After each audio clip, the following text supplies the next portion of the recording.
don't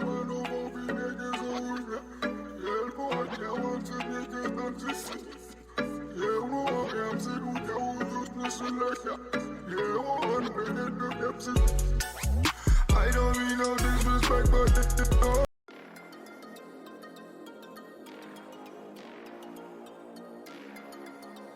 How are you everyone? This is Mustafa live again from Super Highway, Karachi Bull Mart Farm. Today I will tell you how to make hatchery box for hens egg. हमने यहाँ पे क्या करा है कि कुछ हमारे पास मुर्गियाँ थी जो कि 1 से 2 दिन बाद अंडे दे रही थी, रोज़ाना एग नहीं हैच कर रही थी, तो ना ही वो अंडों के ऊपर बैठ रही थी। तो मैंने YouTube से ही ट्यूटोरियल उठा के उसके ऊपर स्टडी करी और वैसे देखा कि क्या करा जाए कि ये जो हमारे अंडे हैं इनको सेव किया जाए, how to save eggs and hatch the eggs. तो मैंने प्लान ऐसे ये किया कि हमारे पास जो फार्म्स के ऊपर वुड्स के अंदर बने हुए प्लास्टिक्स के अंदर इलेक्ट्रॉनिक हैच अंडे हैच कराने के लिए आते हैं बॉक्सेस या इलेक्ट्रॉनिक बॉक्स होते हैं जिसके अंदर एक टेम्परेचर के अंदर एक टेम्परेचर के अंदर अंडों को रखा जाता है। तो उनको देखते देखते मैंने बोला कि क्यों ना कि हम कुछ बनाएं ऐसा कि हम खुद हैच कराएं एग्स को, और मुर्गी अंडे दे रही है वो नहीं बैठ रही तो हम उसको एज ए प्लान करें कि इस तरह हम करें। तो मैंने यूट्यूब से जो देखा समझा उसके बाद मैंने कहा कि चलो खुद कुछ बनाया जाए। तो मैंने करा कि हमारे पास स्क्रैप के अंदर जो कि कोल्ड ड्रिंक को ठंडा रखने के लिए बॉक्स यूज़ होता है, फाइबर का होता है, ठीक है, सिलोन मैन के नाम से होता है ये फाइबर। ये हमने स्क्रैप से उठाया, ये बॉक्स ये फाइबर में बना होता है जो कि बोतलों को ठंडा रखता है। तो फिर मैंने सोचा कि यार इसकी एक टेम्परेचर होता है, उसको हमने नोटिस किया। फिर उस टेम्परेचर को मैंने देखा कि मौसम के लिहाज से बॉक्स के अंदर भी 30 सेंटीग्रेड रहता है और ठीक है, इस मौसम के लिहाज से सही है। जो कि मैंने YouTube से देखा उसके अंदर उन्होंने एक फॉरनर थे, उन्होंने बताया कि जो आपका जो नीचे का जो टेम्परेचर है वो 100 रहना चाहिए और जो ऊपर का वेदर के एनवायरनमेंट के हिसाब से वो आपका 60 to 65 रहना चाहिए। तो फिर मैंने एक फ़ाइबर का बॉक्स लिया और उसका टेम्परेचर नोटिस किया, तो उसका टेम्परेचर था कोई 28 to 27 सेंटीग्रेड बाहर का, ठीक है। तो उसके बाद मैंने ऐसे प्लान किया कि मैंने एक फ़ाइबर का बॉक्स लिया, उसके अंदर का टेम्परेचर देखा जो कि 30 था, और उसके बाद मैंने यहाँ से एक होल बनाया और होल बना के मैंने एक 25 वाट का 25 वाट का बल्ब मैंने इसके अंदर इंस्टॉल किया। उसको इंस्टॉल करने के बाद मैंने फ्रिज की, आपके सामने ये देख रहे हैं, ये थोड़ा हमने शुरू में एक बल्ब लगा दिया था जो कि 100 वाट का था, जिसकी वजह से ये हुआ। हमने कहा शुरू में थोड़ा सा देखें, तो वो हमारी गलती थी। उस गलती को हमने सुधार के 100 वाट का बल्ब हटा के 25 वाट का बल्ब हमने लगाया। स्क्रैप से हमने फ्रिज की ग्रिल ली जिसके ऊपर हमने अपने 40 एग्स रखे, एक सहारा यहाँ से दिया ग्रिल के नीचे से।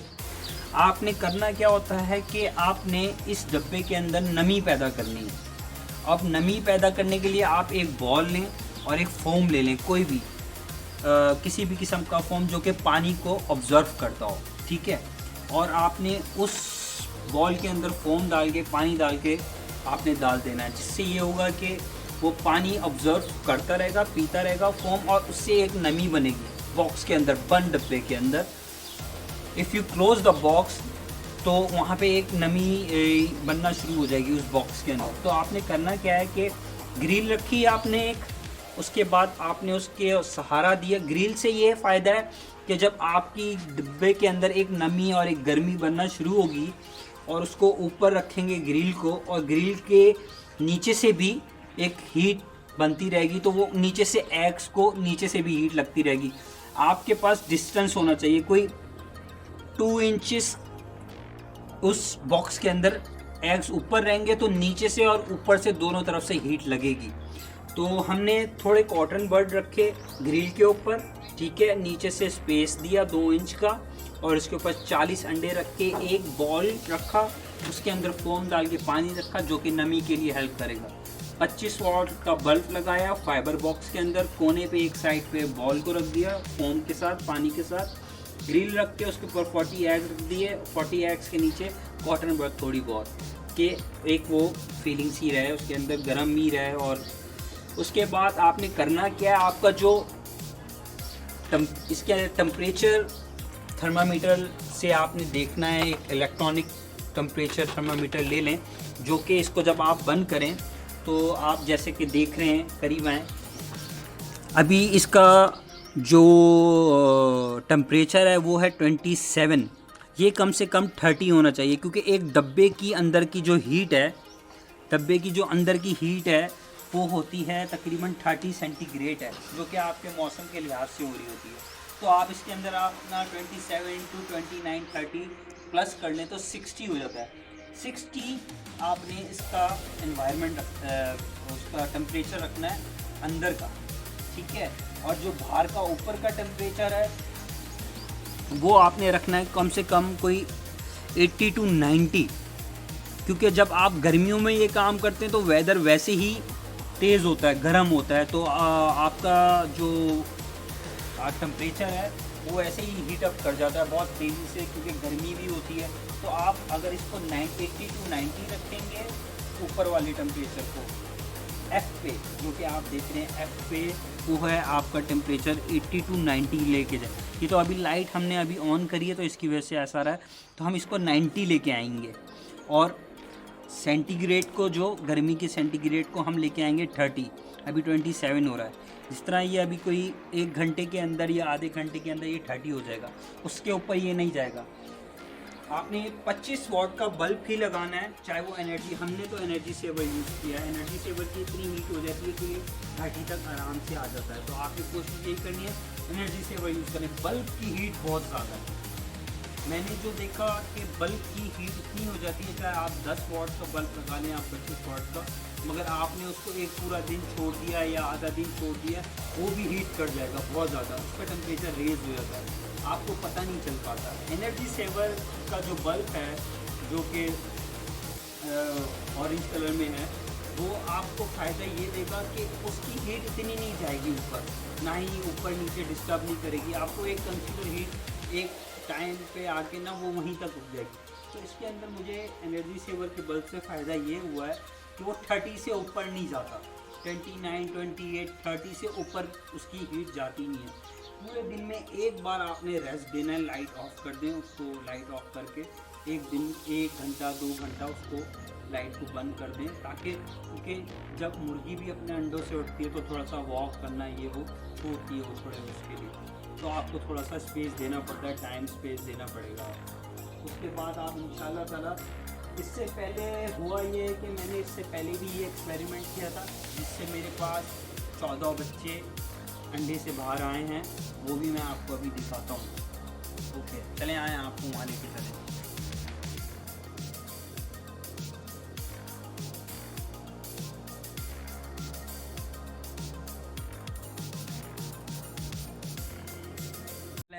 मैंने जैसे कि आपको बताया था कि हमारे पास जो पहले जो मैंने बॉक्स बनाया हैचरी बॉक्स मुर्गियों का, उससे जो हमने पहले बच्चे निकाले वो कोई 14 बच्चे थे, वो कामयाब रहा हमारा।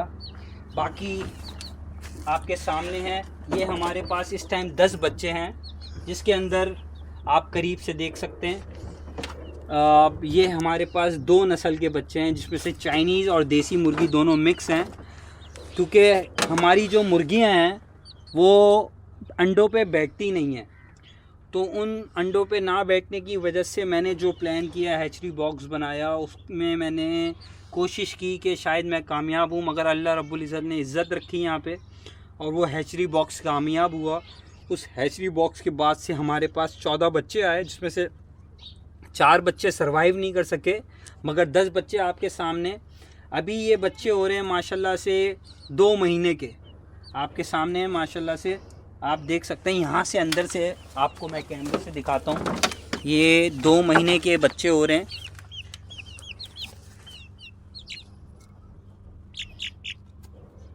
हम लोग तकरीबन इसमें कामयाब रहे हैचरी बॉक्स के अंदर। इसी तरह मैंने आपको बताया कि हैचरी बॉक्स बनाना कैसे है, आपके सामने है। अब देखते हैं कि इन 10 दिन रह गए, हमारे पास 21 डेज चाहिए होते हैं मुर्गी के अंडों को हैच होने के लिए।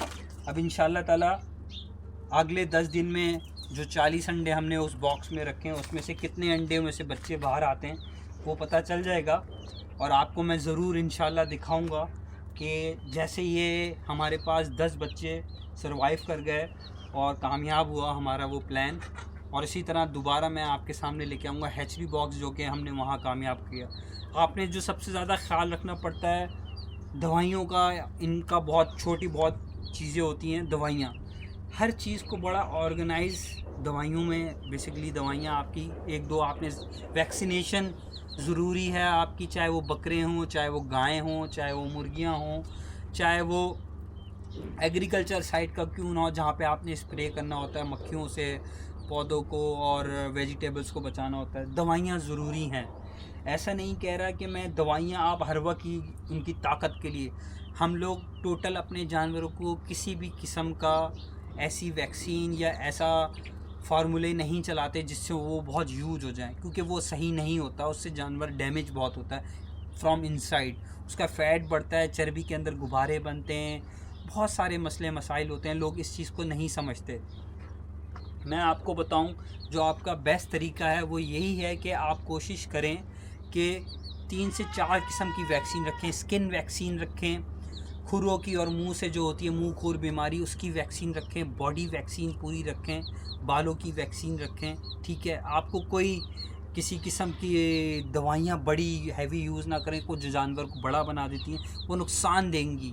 वो सिर्फ आपके जानवर को नहीं, आपके आने वाली जो नस्ल है, जो लोग गोश्त खाते हैं और जो लोग दूध पीते हैं, वो आपकी पूरी की पूरी नस्ल को नुकसान पहुंचाएगा वो वैक्सीन और वो उल्टी सीधी किस्म की दवाइयाँ। आपने कोशिश यही करना है कि आप अपने जानवर को 3 से 4 दवाइयाँ जो कि ज़रूरी हैं, कभी बुखार हो गया आपने दे दी, कोई दवाई चला दी, ठीक है, समझ आता है। कोई आपने उसकी बॉडी वैक्सीन मुंह खोर बीमारी से उसको बचाने के लिए आपने चला दिया, ये भी समझ आता है। आपकी स्किन डैमेज हो रही है, उसको कोई एलर्जिक है या उसको स्किन वैक्सीन चिच्चड़ वगैरह हो जाते हैं, उसके लिए आपको स्किन वैक्सीन चलानी है, वो दे दी, समझ आता है। ठीक है, बाकी कोई चोट वोट लग जाता है क्योंकि जानवर है, उस वो इंसान को भी नुकसान पहुंचा सकता है, वो अपनी ज़ात को भी नुकसान पहुंचा सकता है, जंपे मार देता है, कहीं घुस जाता है, लड़ाई हो जाती है जानवरों पे, आप चोट लग जाती हैं, तब आपने कुछ कर लिया। उसके अलावा आप कुछ ऐसा ना करें जो कि उसकी गोश्त को बढ़ाने के लिए या उसके कद को बढ़ाने के लिए। आप हमेशा जब भी ऐसा लालच करते हैं या ऐसा कुछ करने की कोशिश करते हैं, तब आप अपनी ज़ात को और जानवर की ज़ात को दोनों को नुकसान पहुँचाते हैं। तो मेरी तरफ़ से आप लोग को एडवाइस है कि कोशिश करें हर चीज़ बड़ी ऑर्गेनिक किस्म से रखें, बहुत सफाई का ख्याल रखें, बहुत ज़्यादा आप जानवर के फीड की सफाई का, उसके अच्छे खाने का ख्याल रखें। आप अल्लाह रब्बुल इज़्ज़त की ज़ात से बिल्कुल खुश होंगे कि उसने हमें कामयाबी दी इस चीज़ में, क्योंकि इसमें आपको बड़ा क्लियर रहना है, उसको जानवर को नुकसान नहीं पहुँचाना। अल्लाह जानवर खुश, अल्लाह खुश, आप कामयाब हो जाएंगे इंशाल्लाह। चलें जी, नेक्स्ट टाइम फिर मैं आपको एग्रीकल्चर में मिलता हूँ, आपको अपना एग्रीकल्चर दिखाता हूँ। अल्लाह हाफ़िज़।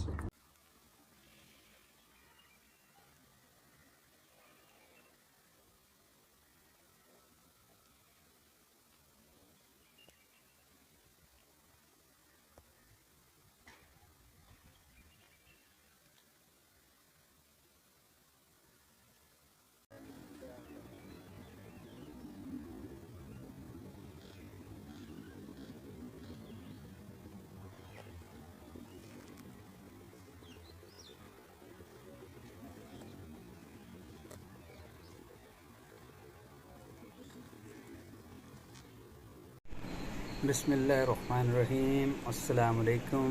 मैं आपका दोस्त मोहम्मद मुस्तफ़ा जावेद और आप देख रहे हैं मेरा यूट्यूब ब्लॉग 99 कैटल फार्म से या मुस्तफ़ा ऑफिशियल से। जी गाइस, अक्सर आप लोग पूछते हैं कि किन कामों में लगे रहते हैं, कहाँ फंसे रहते हैं। अक्सर सवालात जवाबात लोगों की तरफ से, दोस्तों की तरफ से ख़ास तौर पे बहुत ज़्यादा आ रहे होते हैं कि भाई बहुत बिज़ी हैं, टाइम नहीं है हमारे लिए। तो लिहाजा मैं आपको एक चीज़ से अपडेट कर दूं कि जो मैं काम करता हूं वो काम बहुत लेंदी है, इंतहा का लेंदी है। वो इतना इजी नहीं है जितना लोग समझते हैं, और शायद हमारे मुल्क में तो बहुत ही ज़्यादा लोग समझते हैं कि ये बहुत ही ज़्यादा इजी, जिसके पास बहुत ज़्यादा पैसा है वो समझता है ये काम उंगलियों पे हो जाता है। ये काम उंगलियों पे नहीं होता, ये काम पूरी बॉडी से होता है पूरे जिस्म से होता है। और वो लोग तो भूल जाते हैं जिस टाइम वो गोल्डन जानवर लेने जाते हैं, अपना गोल्डन जानवर, तब उनको लगता है कि बहुत आसान है। लाखों रुपए का जानवर ख़रीदना आसान है, मगर लाखों रुपए के जानवर को लगाने के लिए जो लेबर, पैसा, मेहनत, हर चीज़ लगी होती है, वहाँ के चलाने वाले लोग, एक पूरी मैनेजमेंट जिसकी शायद अक्सरियत लोग रिस्पेक्ट नहीं करते। पाकिस्तान में ख़ास तौर पे एक लाइफ स्टॉक के काम करने वाले को, या दूध के मिल्क के काम करने वाले को, या जानवरों के, या कसाई, या किसी महकमे से ले लें आप, जो कि लाइफ स्टॉक या एग्रीकल्चर से हो, उसको अक्सर लोग यहाँ पे तंज़िया लहजे में उसको बुलाते हैं। और भाई क्या हाल है, कैसी हैं तुम्हारी भैंसें, और भाई क्या हाल है, कैसी हैं तुम्हारे जानवर। अक्सर ये तक बोलते हैं जानवर के साथ तो तुम भी जानवर बन गए। अच्छा, टॉन्टिंग चलती है ना, टॉन्टिंग। तो मैंने शुरू में अपनी स्टार्ट वीडियो में जो चीज़ दिखाई कि एक मेरी प्रेजेंस है वहाँ पे, लाइक शेयर एंड सब्सक्राइब का एक फ़ोटो लगा हुआ है। उसके बाद मैंने चिकन हैचरी बता रहा हूँ, दैन मैंने ख़ुद एक्सपोजर किया, अंडे का बॉक्स बनाया जिसमें मैं हैचरी बॉक्स कह लें। उसके बाद फिर मैंने उससे बच्चे भी लिए पुरानी जगह पे अपनी, जहाँ मैं काम करता था। उसके बाद बेसिकली शेयर करने का मकसद सिर्फ ये था कि कोई भी काम आसान नहीं होता, उस काम करने के लिए बहुत ज़्यादा मेहनत, दिमाग और पैसा भी लगता है कभी कभी। और अक्सरियत मुझे शुरू में तो बहुत पैसा लगाने की ज़रूरत ही नहीं पड़ी, कचरे से काम कर कर के सीख गए हम तो और मेहनत कर कर के यहाँ पहुँचे हैं, अल्हम्दुलिल्लाह, अल्लाह का शुक्र है। तो कहने का सिर्फ मकसद था कि मैंने कहा लोग शायद सवाल करेंगे, हैचरी की वीडियो थी और बात कोई और कर रहे हैं, तो इस वजह से मैं बात को थोड़ा सा क्रॉस कर दिया, दो जगह कर दी है बात को। एक बात कर दी है मैंने आपसे हैचरी की, दूसरी बात कर दी है मैंने गोल्डन जानवरों की, और उन लोगों की जो एक फार्मर को या एग्रीकल्चर वर्कर को एक शायद मेरे ख्याल से गोबर उठाने वाला या दूध वाला या भैंसों वालों से ज़्यादा कुछ समझते नहीं हैं। हत्ता कि सुबह उठ के उन लोग के बेटे, उनको के बच्चे खुद नाश्ता दूध से करते हैं, सब्ज़ी खाते हैं, फ्रूट खाते हैं, और काम की इज़्ज़त नहीं करते। जिससे सेहत बनाते हैं उसी की इज़्ज़त नहीं करते, और उसकी भी इज़्ज़त नहीं करते जो ये काम करता है। तो हमारी फील्ड में इज़्ज़त थोड़ी ना कम मिलती है, चाहे वो दुकानदार हो, चाहे वो फार्मर हो, चाहे वो फार्म पे बैठा हुआ बंदा हो, चाहे वो लाइव स्टॉक को चलाने वाला हो। बस पैसे है, पैसे के पीछे भाग दौड़ है। हर कोई अपने पैसे बचा रहा है, और पैसे बचा के समझ रहा है कि हम छक्के मार रहे हैं। वो कभी भी एक फार्मर की मेहनत को नहीं समझता, कभी भी नहीं समझता। चलें नेक्स्ट पॉइंट में आते हैं। हैचरी आपने देखी, एक्सपेरिमेंट था, बहुत पुराना था, शेयर करना ज़रूरी था, यूट्यूब के ऊपर डाल दिया। नया पुराना काम बंदा डालता ही है, तो मैंने भी डाल दिया। बीच में आपने एक ऐड देखा, fattening coming soon, fattening animals आने वाले हैं इंशाल्लाह ताला, ये आपके लिए खुशखबरी है। 2-3 साल से तो आते ही हैं, मगर फिर दोबारा आ रहे हैं बकरा ईद के बाद, फर्स्ट लॉट आएगी इंशाल्लाह ताला। उसके लिए भी मैं आपको व्लॉग दूंगा, अपना व्लॉग दूंगा मैं उसके लिए, दोनों तरफ से, 99 से भी और मुस्तफ़ा ऑफिशियल से भी, और इंशाल्लाह ताला आपको रेट और चीज़ें भी बताएंगे। देखिए, हम सिखाते हैं, सिखा के हम भाग नहीं जाते, और बहुत सारी चीज़ें हम ओपनली करते हैं। किसी से डरने की ज़रूरत नहीं है। जब आप काम करते हैं, जब आप सिखाते हैं, तो आप और सीखते हैं, और जब अच्छा काम करते हैं तो दुनिया आपको सलाम करती है, इज़्ज़त देती है, रिस्पेक्ट देती है, और सबसे बड़ी बात अल्लाह की ज़ात इज़्ज़त देती है। मेहनत करेंगे, मेहनत का फल पाएंगे। अक्सरियत मेहनत बहुत ज़्यादा कर लो तो हम उन लोगों के बीचों में फंस जाते हैं जो लोग शायद मेहनत की कदर नहीं कर पाते, या आपको परख नहीं पाते तो फिर वो नुकसान बाद में खुद ही उठाते हैं, क्योंकि कुछ लोग कभी भी परखना नहीं चाहते, क्योंकि वो परखना इसलिए नहीं चाहते क्योंकि अगर वो परख लेंगे तो फिर वो ख़ुद कैसे आगे आएंगे, वो घंटा आगे आएंगे सॉरी, द घंटा लफ्ज़ मेरे ज़ुबान पे रहता है तो फिर तो इंशाल्लाह ताला फैटिंग बैच आने वाला है। दैन उसके बाद एक और मैंने ऐड लगाया था साइमन टॉल अभी भी है, बकरा ईद पे नहीं निकला था। साइमन टॉल जो दाजिल ब्रीड से लिया हुआ था, देसी बच्चा है, देसी पेडिग्री से लिया हुआ है, बिल्कुल देसी गाय से 70% वो दाजिल है और 20% वो साइमन टॉल ब्रीड में है, 30% सॉरी। और माशाल्लाह बहुत अच्छा है। इस टाइम 1000 kg से भी ऊपर है, 1000 kg से भी ऊपर है। अनलाइक आप कह सकते हैं आप लोग की ज़बान में 25 मन उससे ऊपर जा रहा है। तो साइमन टॉल पे भी मैंने आपको एक वीडियो देनी है, बहुत ज़बरदस्त वीडियो देनी है। कहाँ वो पैदा हुआ, कैसे वो शुरू हुआ, कहाँ वो गया और किस तरह वो बिका, किस तरह मैंने लिया, उसके ऊपर कुछ लोग हैं जिनको बड़ा तड़ाके का जवाब देना है। मगर चीज़ हमारी है, हमने ख़रीदी है पैसे देके, जायज़ पैसे देके, और उसको जायज़ पैसे देके पाला है। अल्हम्दुलिल्लाह वो सेल भी अच्छी होगी। दुआओं में याद रखें, लाइक करते रहें, सब्सक्राइब करते रहें। अपने दोस्त मोहम्मद मुस्तफ़ा जावेद को और 99 कैटल को, दोनों को लाइक एंड सब्सक्राइब और बेल आइकन दबाना ना भूलें। आपका दोस्त हमेशा आपके साथ है, याद रखें मुझे, मोहम्मद मुस्तफ़ा। अस्सलाम वालेकुम रहमतुल्लाह।